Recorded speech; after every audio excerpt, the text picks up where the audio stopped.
Hello. It's been a busy week here in Washington and in the fight to repair. I know our members have questions and are interested in the details of what's happening and what's changing. I'm Catherine Boland, Vice President of Legislative Affairs for MEMA, and I'm going to walk you through the details, update you as to where we are today, and share what's next in this fight. MEMA has supported the Repair Act since the beginning, before it was introduced, and we continue to stand by it. The Pact that was introduced here in Washington earlier this week by the automakers, ASA, and SCRS gets two things right. The parties recognize that there are problems with the 2014 MOU, as telematics is not included, and we need federal legislation. It's a big win that we all agree on those 2 points. But the gaps between what's in this agreement and what a real solution looks like are big. The Repair Act addresses those gaps, which we'll explore in greater detail in the future.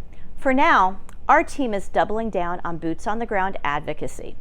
We talk to the Hill every day, and we have asked and are working with our members to host roundtables and congressional facility visits back in the districts. And we're asking for further grassroots help. You can do something right now. Take out your cell phone, text R2R to 52886, and let your representatives in Congress know that you still support and need them to support the Repair Act. I'll repeat that. Text the letter R, the number 2, and the letter R to 52886. You'll get a response with a link to a pre-written message that you can send to your legislators expressing your support for federal repair legislation. Like many things in Washington, this is a long game.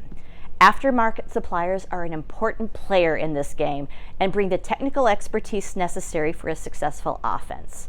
We can address many of the surrounding technical questions, both on the need for repair access and what must be done.